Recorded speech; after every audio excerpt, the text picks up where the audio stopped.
DK ಸಂಪರ್ಕದಲ್ಲಿ ಕೆಲ BJP ಶಾಸಕರು, ಬಿಜೆಪಿ ಕೆಲವು ಸ್ನೇಹಿತಗಳಿದ್ದಾರೆ. ಜೆಡಿಎಸ್ ಮುಗಿಸೋಕೆ ಬಿಜೆಪಿಯಲ್ಲಿ ಭರ್ಜರಿ ಪ್ಲಾನ್, ಸಚಿವರಿಂದ ಸ್ಫೋಟಕ ಮಾಹಿತಿ. ರಾಜ್ಯ ಬಿಜೆಪಿ ಮನೆಯೊಂದು 10 ಬಾಗಿಲಾಗಿದೆ. ಬಣಬಡಿದಾಟ ಮಿತಿ ಮೀರಿದೆ. ವಿಪಕ್ಷದಲ್ಲಿದ್ದರೂ ಪಕ್ಷದ ಮೇಲಿನ ಹಿಡಿತಕ್ಕಾಗಿ ಯತ್ನಾಳ್ ಮತ್ತು ವಿಜಯೇಂದ್ರ ಅವರ ಮಧ್ಯೆ ಮಾತಿನ ಮಲ್ಲ ಯುದ್ಧವೇ ನಡೀತಾ ಇದೆ. ಇದರಿಂದ ಬೇಸತ್ತು ಹೋಗಿರೋ ಮತ್ತೊಂದು ಬಣ ಸದ್ಯಲ್ಲದೆ ಕಾಂಗ್ರೆಸ್ ಸೇರೋಕೆ ಸಿದ್ಧತೆ ನಡೆಸಿದೆ. ಇದೇ ವಿಚಾರವನ್ನ ಡಿಸಿಎಂ ಡಿಕೆ ಶಿವಕುಮಾರ್ ಹೇಳಿದ್ದಾರೆ. ಹಾಗಾದ್ರೆ ಡಿಸಿಎಂ ಡಿಕೆ ಶಿವಕುಮಾರ್ ಹೇಳಿದ್ದೇನೋ, ಯಾವ್ಯಾವ ಬಿಜೆಪಿ ಶಾಸಕರು ಕಾಂಗ್ರೆಸ್ ಸೇರಲು ಸಜ್ಜಾಗಿದ್ದಾರೆ ಗೊತ್ತಾ? ಅದನ್ನ ಡೀಟೇಲ್ ಆಗಿ ತೋರಿಸ್ತೀವಿ. ಆದ್ರೆ ಅದಕ್ಕಿಂತ ಮೊದಲು ಹಲೋ ಕನ್ನಡ ಯೂಟ್ಯೂಬ್ ಚಾನಲ್ ಅನ್ನ ಸಬ್ಸ್ಕ್ರೈಬ್ ಮಾಡ್ಕೊಳ್ಳಿ. ಹಾಗೇನೇ ಪಕ್ಕದಲ್ಲಿರೋ ಬೆಲ್ ಬಟನ್ ಅನ್ನು ಪ್ರೆಸ್ ಮಾಡಿ.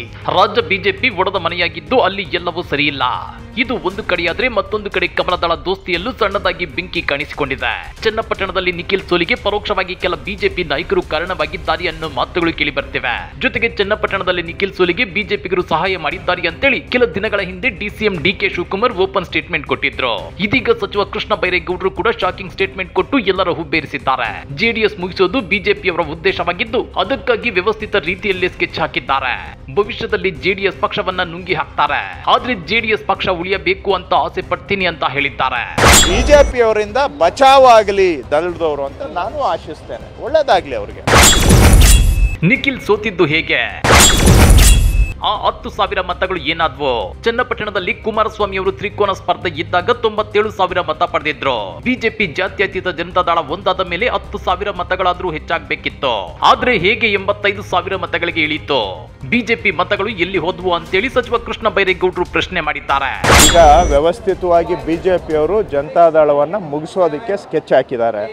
ನೋಡಿ, ಈ ಚುನಾವಣೆನೇ ತಗೊಳ್ಳಿ.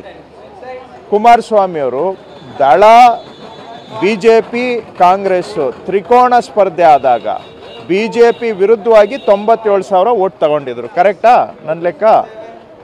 ಆಮೇಲೆ ಬಿಜೆಪಿ ದಳ ಒಂದಾದ ಮೇಲೆ 97,000 ಇದ್ದಿದ್ದು ಕನಿಷ್ಠ ಒಂದು 10,000ನಾದರೂ ಜಾಸ್ತಿ ಆಗಬೇಕಾಗಿತ್ತಾ?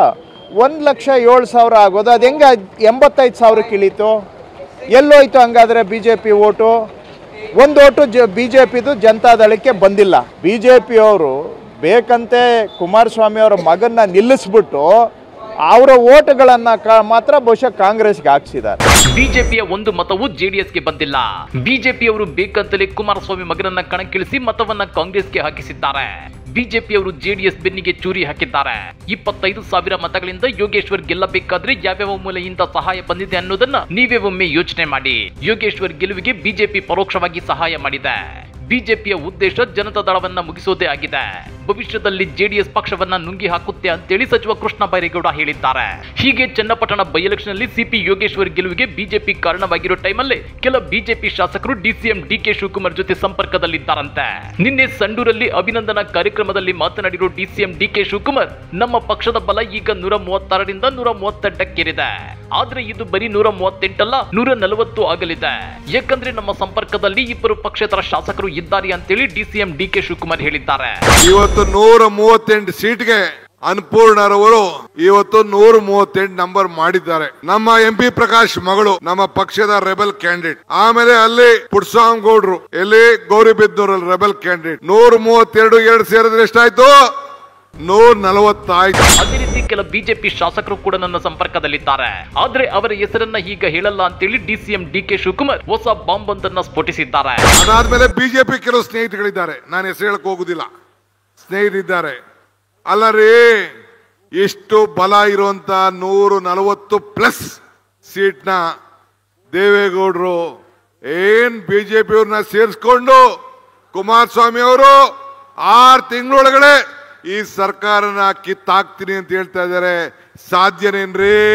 ಹಾಗಾದ್ರೆ ಡಿಸಿಎಂ ಡಿಕೆ ಶಿವಕುಮಾರ್ ಸಂಪರ್ಕದಲ್ಲಿರೋ ಬಿಜೆಪಿ ಶಾಸಕರಾದ್ರು ಯಾರು ಅಂದ್ರ ಅವರು ಬೇರೆ ಯಾರು ಅಲ್ಲ, ಎಸ್ ಟಿ ಸೋಮಶೇಖರ್ ಮತ್ತು ಶಿವರಾಮ್ ಹೆಬ್ಬಾರ್. ಇವರಲ್ಲದೆ ಮತ್ತೆ ಕೆಲ ಅತೃಪ್ತ ಬಿಜೆಪಿ ಶಾಸಕರು ಕೂಡ ಡಿಕೆಶಿ ಸಂಪರ್ಕದಲ್ಲಿದ್ದಾರೆ ಎನ್ನಲಾಗ್ತಿದೆ. ಹೀಗಾಗಿ ವಿಪಕ್ಷ ಬಿಜೆಪಿಯಲ್ಲಿ ಬಣಬಡಿದಾಟ, ಪರಸ್ಪರ ಕೆಸರೆರಚಾಟಗಳ ಮಧ್ಯೆ ತಟಸ್ಥ ಬಣ ಕಾಂಗ್ರೆಸ್ ನಾಯಕರ ಜೊತೆ ಉತ್ತಮ ಒಡನಾಟ ಇಟ್ಟುಕೊಂಡಿದೆ.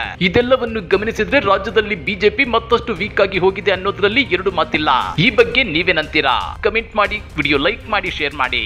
ಇಂಥ ಮತ್ತಷ್ಟು ರೋಚಕ ರಾಜಕೀಯ ಸುದ್ದಿಗಳನ್ನ ಮಿಸ್ ಮಾಡದೆ ನೋಡಬೇಕು ಅಂದ್ರೆ ಹಲೋ ಕನ್ನಡ ಯೂಟ್ಯೂಬ್ ಚಾನಲ್ ಅನ್ನ ಸಬ್ಸ್ಕ್ರೈಬ್ ಮಾಡ್ಕೊಳ್ಳಿ.